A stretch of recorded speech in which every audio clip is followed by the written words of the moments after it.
अच्छा ये बताओ इसमें क्या पूछना है आपको। सर लाइक इसमें करेंगे कैसे? x1 into signum of x2 ऐसे क्या है? देखो देखो इसको क्या डाउट है, इसको डाउट क्लास कौन बोल रहा, डाउट क्लास कंटिन्यू होगा।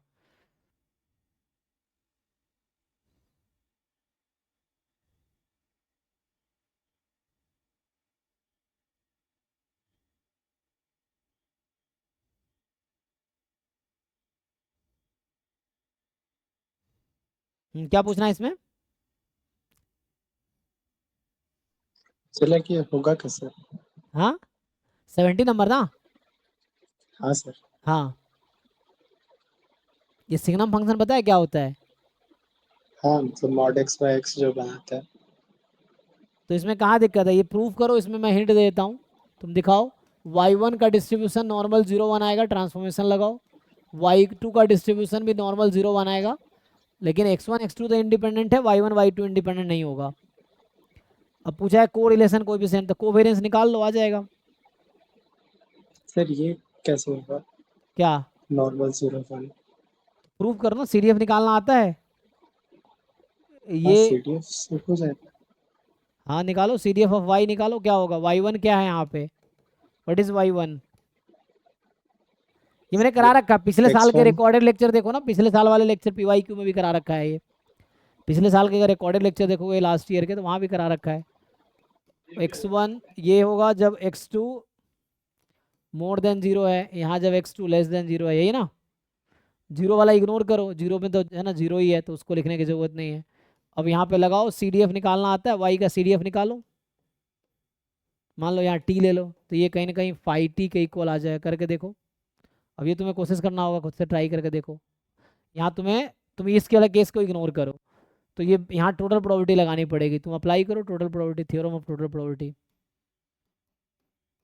CDF of Y two at t, तो क्या होगा, probability of Y two less than equal to t, यही आ जाएगा। अब इसको अप्लाई करो, इसको क्या करोगे, 3 पार्ट में ब्रेक कर लो, 2 पार्ट में।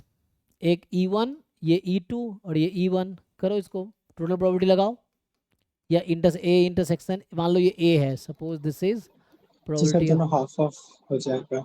हाँ हाफ हाफ तो प्रोबेबिलिटी हो जाएगी। ऐड तो हाफ इंटू 5, या तो ऐसा कर लो टोटल प्रोबेबिलिटी लगा के। सो ये आ जाएगा हाफ। तुम्हें पता है x1 का डिस्ट्रीब्यूशन अगर नॉर्मल 0 1 है, तो -x1 का डिस्ट्रीब्यूशन क्या होगा।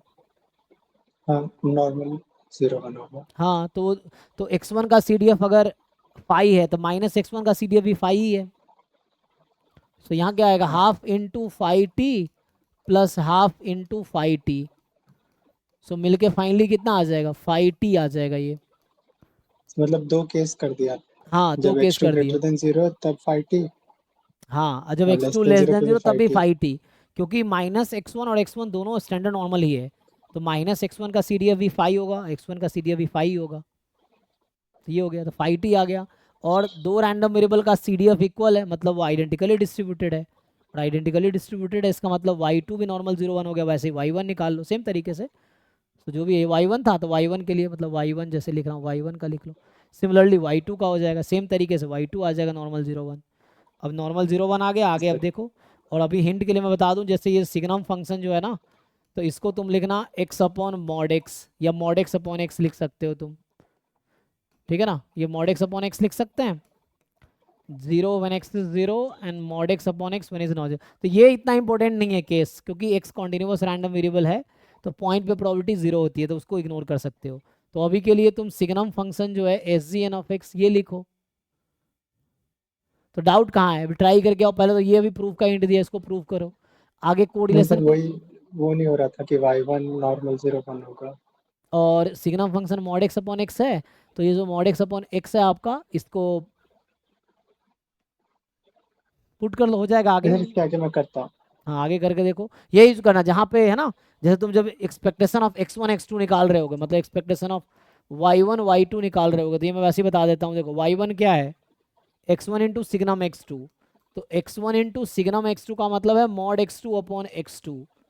और जब y2 लिखोगे, y2 क्या है, x2 इंटू सिग्नम x1।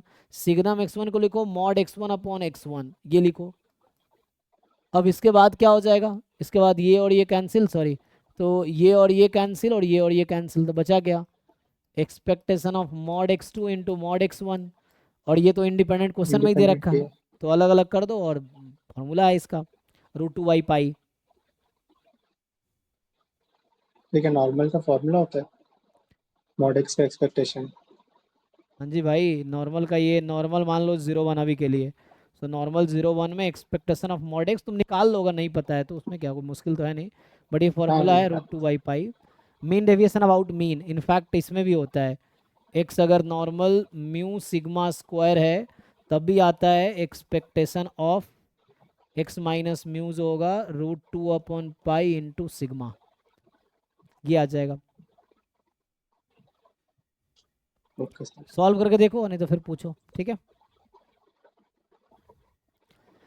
ठीक है चलो फिर अभी के लिए थैंक यू।